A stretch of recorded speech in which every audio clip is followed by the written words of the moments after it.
El Señor esté con ustedes en esta segunda entrega sobre el mundo de los hititas. Vamos a hablar un poco de su historia y también algo de sus costumbres y cómo pudieron haber influido también en el mundo de Abraham. No hay mucho estudio en castellano sobre los hurritas. Muchas de estas cosas que estoy diciendo las hemos obtenido de una excelente tesis del asiriólogo iraquí Qasad Mohammed Ahmed, que tiene un texto excelente de 585 páginas que se llama The Beginnings of Ancient Kurdistan, los inicios del antiguo Kurdistán, para quien desee profundizar en este estudio sobre los hurritas. En el mundo hurrita también tenemos la cultura de Urartu. Urartu es esta cultura que se formó ya tardíamente en lo que hoy es el norte de Irak, pero sobre todo en lo que hoy es Armenia. Entonces fueron como el puente entre el mundo del Cáucaso y el mundo de Mesopotamia. Eh, Pedro Fructuoso Martínez hace un buen estudio sobre el mundo hurrita y allí se hace la precisión de que este pueblo es hermano de los hurritas y en fin, que fue como la última etapa de ellos, aunque ya mezclados con otros pueblos de acá del mundo del Cáucaso. El mundo hurrita, ¿qué le puede aportar al conocimiento de la Biblia? Pues tenemos un poco que Abraham en su recorrido pudo haber hecho esta ruta desde Ur y se dice que aquí en Harán estuvo con su sobrino incluso y que allí se quedó su padre. Sí, Harán fue una tierra donde hubo mucha presencia hurrita. En Harán, según los textos de Nus y textos de Mari, había esa ley de que se concedía a la esposa el estatuto de hermana. Recordemos que en varias ocasiones Abraham presentaba a Sara como su hermana y parece que eran familia, ¿no? Pero según estas leyes hurritas, la hermana y la esposa tenían el mismo derecho sobre la propiedad e incluso en los reyes podían casarse con sus hermanastras y era la idea de conservar como la simiente pura. En Nusi, este pueblo que decíamos que era importante por sus hallazgos arqueológicos, se prohibía a la esposa echar de la casa a la esclava, ¿sí? Pero el hijo de la esposa era el heredero aunque fuese menor que el de la esclava. Recordemos el episodio de Abraham con Sara y la esposa de la concubina, en este caso Agar, que fue la mamá de Ismael, ¿no? Había otra ley en Nusi que dice que si se carecía de hijo varón, se podía adoptar al esposo de una de las hijas. Esto lo hizo, por ejemplo, Labán con Jacob, que Labán esperaba que él fuera el heredero y jefe del clan. Pero recordemos que Jacob huyó y había otra ley de que tenían ciertos derechos y se llevaban los ídolos familiares o los terafín al morir el padre adoptivo, ¿no? Eso explica que Raquel en Génesis 31, 32 se llevara los ídolos de su papá, como que esperaba que Jacob volviera allá a Harán para heredar las propiedades de su padre, pero Jacob pues no tenía esa idea de volver a Harán, ¿no? Y encontramos tablillas como la de un tal Tuquitilla que le vende a su hermano Curpasá los derechos de herencia de una arboleda por 3 ovejas. Recordemos que eso es un poco lo que hace Esaú con Jacob, ¿no?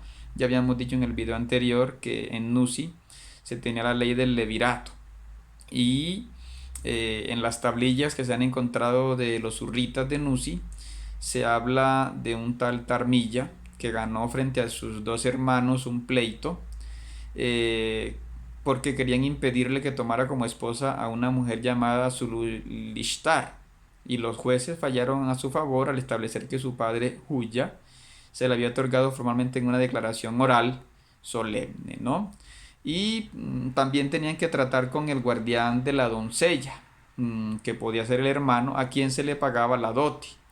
Y otra manera era ser adoptado por el suegro y trabajar para él. Nos vemos aquí muchas coincidencias con el mundo de Jacob, ¿no? Esto nos lo dice Cyrus Gordon, una obra en inglés, la historia de Jacob y Labán a la luz de las tabletas de Nusi, ¿no?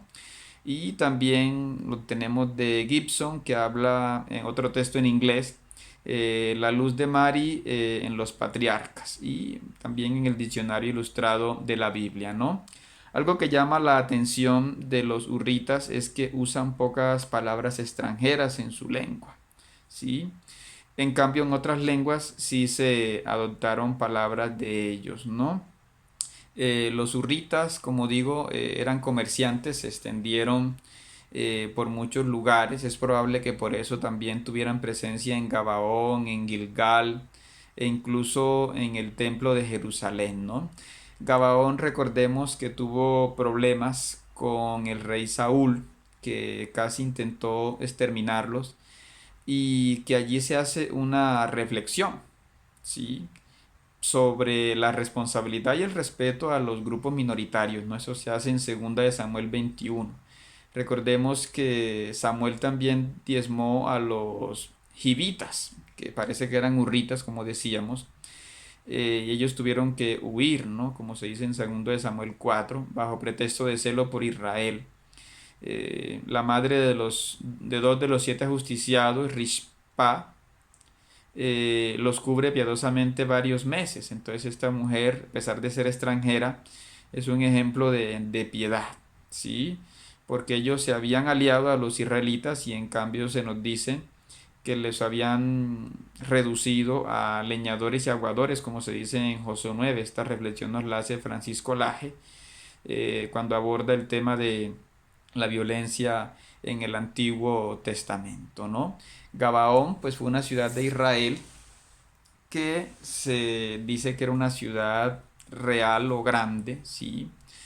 Y que allí había, sin embargo, moradores, no se habla de reyes. Recordemos que el mundo hurrita no es como muy amante de los reyes, sino más bien de consejos de ancianos, de federación, y es por eso que ellos simpatizaron con Josué, simpatizaron con Israel, como nos dice Norman Gottwald en su obra Las tribus de Yahvé, una sociología de la religión del Israel liberado.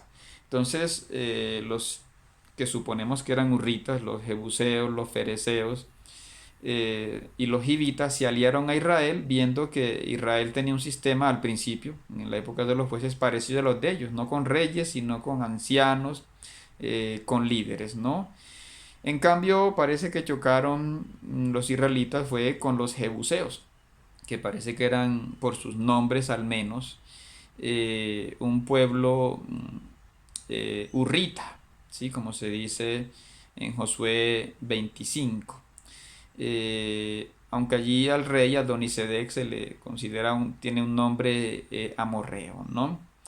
Y hay textos que nos hablan de los sentimientos que tenían los hurritas de amor a la patria, de honrar a los padres, de cumplir con el deber, ¿sí? En Quisuguatna, además, se conoce una tradición de que había una fiesta donde, en honor a Teshub, el dios del trueno, y a Jebad, donde se retenía la imagen de la diosa, se le aprisionaba para exigirle la bendición, algo que vemos un poco que pasó con Jacob y el ángel que lucha en Génesis 32. Y tenemos que también ellos tenían presencia en el mundo babilonio. Ellos también adoraban dioses babilonios, adoraban, en fin, tenían rituales de encantamiento que llamaban el Itkalsi y el Ahasasum, que eran rituales de purificación. Aquí tenían el chivo expiatorio. Algunos, como Gernot Wilhelm en su obra de los hurritas en inglés, dice que de pronto de la palabra Asasum que significa disgusto, disgusto divino en este caso. Puede que de ella viniera la palabra Azazel, que es como el ángel al cual se le envía el chivo expiatorio, ¿no? Cuando hablábamos también de los pozos, como vemos que ellos hacían unos pozos grandes donde decían que tenían comunicación con los seres del otro mundo, vemos algo parecido en Samuel 28 cuando Saúl va a consultar a una bruja, la bruja de Endor, que la palabra en hebreo para ella es amante de un op, o sea, de un pozo. Parece que en este lugar ellos creían que era el canal para comunicarse con los dioses o hacer brujería, cosa que rechaza profundamente la Biblia, ¿no? Entonces, los hurritas, ¿por qué desaparecieron?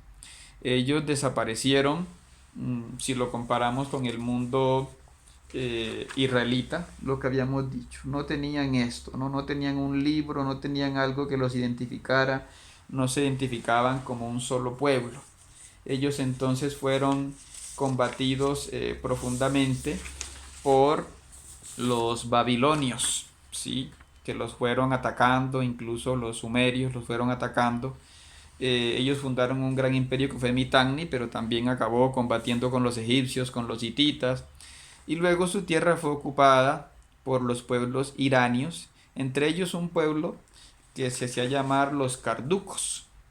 Y es por eso que hoy los habitantes de la tierra que antes fue Urartu, que antes fue Mitanni, que antes fue el mundo Urrita, ese pueblo se llaman los kurdos.